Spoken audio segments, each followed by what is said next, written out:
Welcome back to the Vertu YouTube channel. Now, Nissan have done something cool. They've taken a car that looked okay and they've made it look amazing. They did it with a Micra and now they've done it with the new third generation Nissan Leaf Evolve. And it has evolved. Look at that. Now stick with me while I put it through its paces and see if this could be your new EV.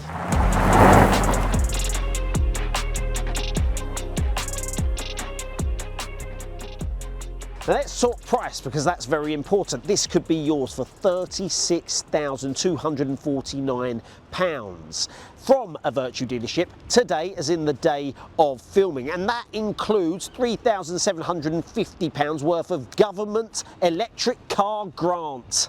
Nice. Now they really have made the Leaf look attractive. Now let's start at the front, because this is a little bit of a showpiece. It's that sort of full-on electric light bar, which is really, really cool. And this Nissan logo illuminates. So at night, it's going to look really cool, but I really quite like that. It's got to start with the front. It's got to have a nice front. It looks very electric still, smooth grooves instead of sort of aggressive air intake and grills. There is a little bit of air intake there as well, but I just think it looks very, very nice. We've got the LED headlights as well.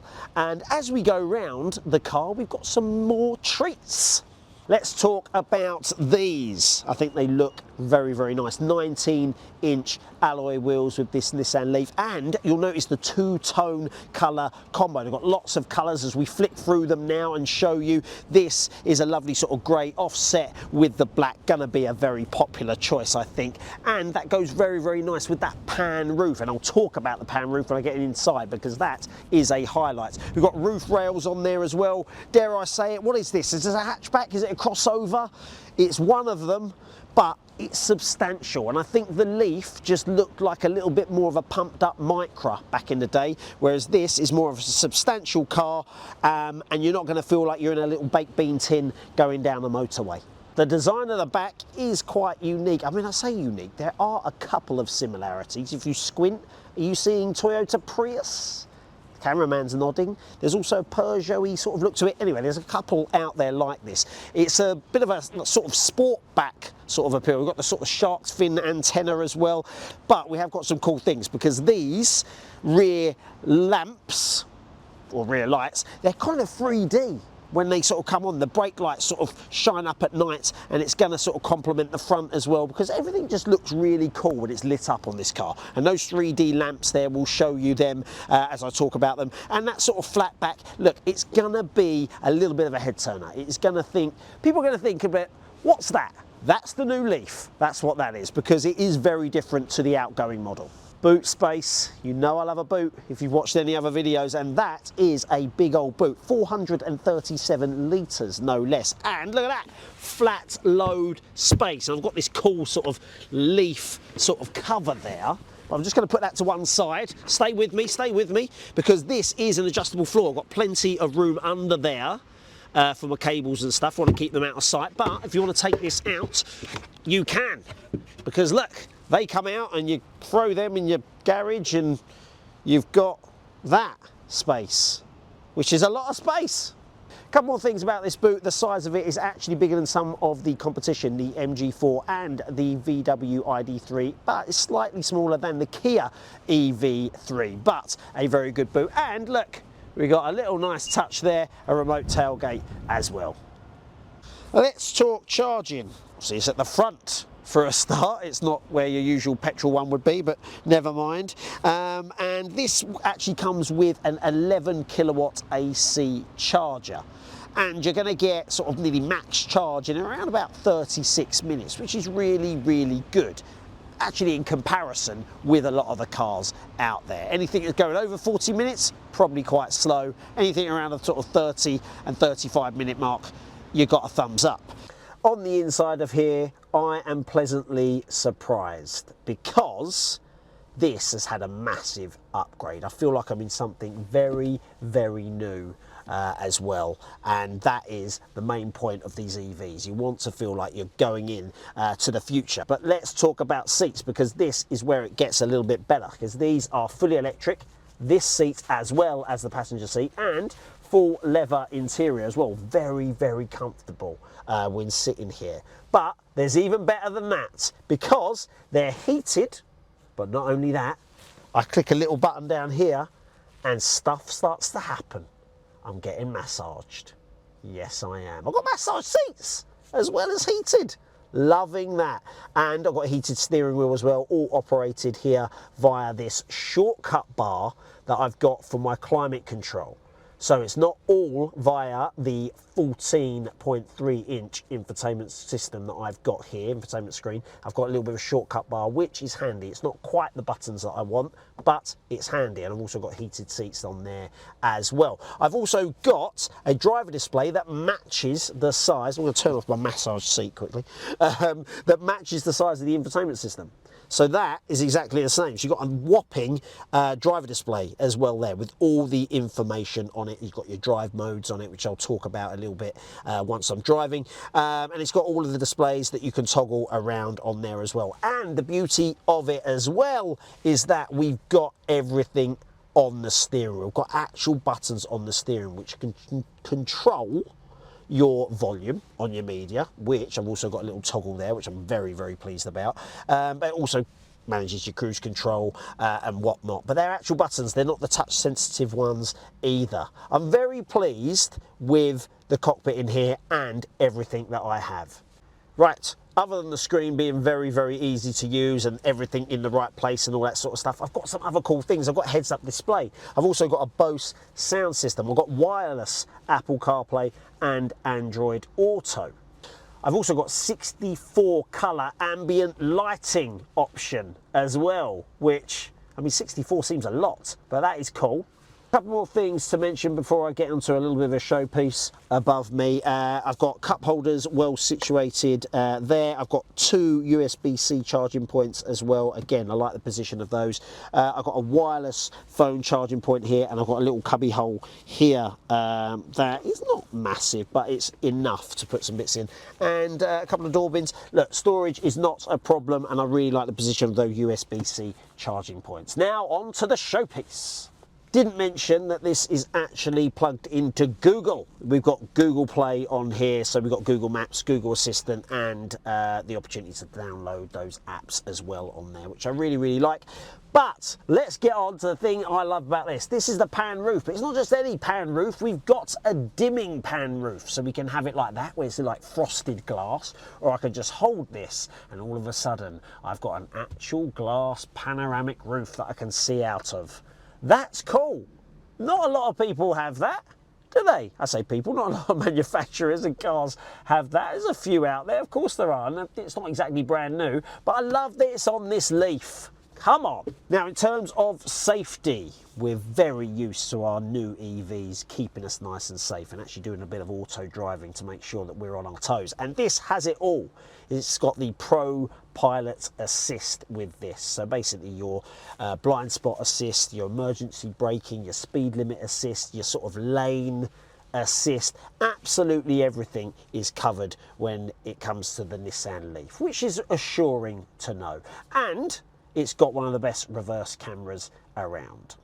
Right, the back seats, you want to know how much room the Leaf has got. Well, I'm 6 foot tall and my feet just go under the seat. There are cars dealing with this electricness that's under the floor, and obviously having to be raised. They're dealing with that a little bit better, which means I've got a little bit more room. But they do go under there just about, and look at the room I've got there. That is pretty good. Consider I've got the pan roof as well there, and got a little bit of a sloped back. I thought that that was going to actually impact, but I'm pretty happy with how comfortable I'd be on long journeys. And also I've got the full leather as well. What else have I got back here? I've got two USB-C charging points. Also I've got the some vents back here as well. Another thing we've got is armrest with two cup holders. The Nissan Leaf, we've heard about its overhaul on the outside and on the inside, but what does it drive like? Well, I'm in a city centre here, and straight away I'm feeling like I'm in something pretty refined. I'm in something very comfortable, and that is going to be the order of the day when it comes to the Nissan Leaf. It's going to be aimed for comfort. Someone that wants something a little bit more substantial than the Nissan Micra, the new Nissan Micra, as we've done that. Remember, go click up here somewhere if you want to see our video on that, because that got an overhaul, and Nissan have done this, right? They didn't have to change the Qashqai too much. It's already established as an SUV on UK roads, a very popular one as well. But this needed a little bit of an overhaul, and it's had that on the outside and on the inside. It is set for comfort levels, for school runs, for in-town driving. And I'm in something pretty substantial here, that it's going to eat up motorway miles as well. Let's talk numbers.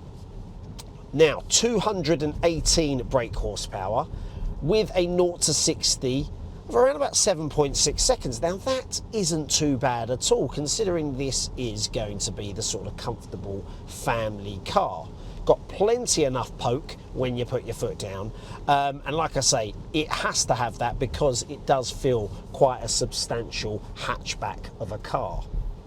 Now, there's a couple of beauties about this car. I was just chatting to the guys in the dealership, and there's so much interest about this Leaf because it's got 361 miles of range from that 75 kilowatt hour battery. Now, that's really good in terms of range. Now, lots of people are going to be looking to go electric if they haven't already, and they're going to want something that is comfortable, that is rangy when it comes to the miles, and 361 is fantastic. And considering that this, in terms of max charge, will take around about 36 minutes, again, pretty quick to achieve that max charge on an EV. But also something that's going to impress you, we've been driving this today in a city centre. We have gone and opened it up as well on dual carriageways, and we are around about sort of 4 to 4.5 miles per kilowatt hour. Now, that is very, very good as well. We've seen a lot of EVs, and we've driven a lot of EVs on the Vertu YouTube channel. You can go check them out as well, and you'll see anything around about 4 or over 4 gets a big thumbs up. Now, it's important we have full visibility, especially in a busy city like we are today. And I'm pretty pleased up front here. I've got these little windows here. I've got a nice big screen in front of me. Visibility, no issue at all. I've also obviously got that dimming pan roof that I've spoke about. That adds to the light coming in and just adds to that drive of feeling a little bit more open. Now, obviously, I've covered the interior. I've covered the dash and all that sort of stuff. But what's it like when you're driving? Is it actually helpful? Is it distracting? Well, the good news is it all gets a tick from me because my infotainment system and my driver display very, very helpful. I'm not finding it too distracting or hard to use, and the fact that I've got this little shortcut bar that I've spoken about already really does help with the climate control. It's not all on the screen and difficult to use. I've also got a really easy gear selector there, as I've already mentioned. Really like that, and that volume control is super handy that it is separate to the steering wheel and the infotainment system. So that is a very, very nice touch. One thing I've noticed when we have gone on a slightly bigger road, dual carriageway, is that the road noise is kept to a minimum. It's very, very quiet car and just goes with that refinement and comfort that this car has really been built for. So I really like that about it. But this quirky kind of looking station there that I thought looked a little bit dated, I'm actually quite pleased about because everything is very, very simple. Now, I have a drive mode, D mode selector there, but you can just flick into standard, sports or personal, or of course eco. I've been driving it around in eco as well to achieve that efficiency number that I've just spoken to you about. Don't get me wrong, when you flick it into sport, nothing turns red and aggressive or anything like that. It just makes it a little bit sharper in terms of throttle response, even more sharper because obviously we know that EVs, when you put your foot down, they go. That is a real plus point about them. But the sport mode, even more so. It doesn't exactly throw you back into your seat because we're not dealing with a sports car here, but there is a subtle difference. And I think we all like our drive modes to actually make a difference to our car. And good news, the Leaf does that. Now, interestingly enough, we are not strangers now to regen braking. We know now that these flappy paddles here don't act as a way of, well, being in a sports car, basically. That's what they used to be, just pretend that I'm a racing driver. But they actually make a difference, obviously, to the regen braking. I can have them quite high, which I did just adjust when I was in the city, because I was doing a lot of stop-starting anyway. And a lot of people get used to that braking. I would suggest that you have it a little bit higher, because then I like to control the brake pedal a little bit more. But it is going to be really handy for those looking to have it brake for you, essentially. But there is an E-pedal button, which essentially just flicks you to that one pedal driving mode, and it's there if you want it, which is another cool little feature. That is the Leaf done. Now, who's this car for? Well, definitely people that have driven the older Leaf.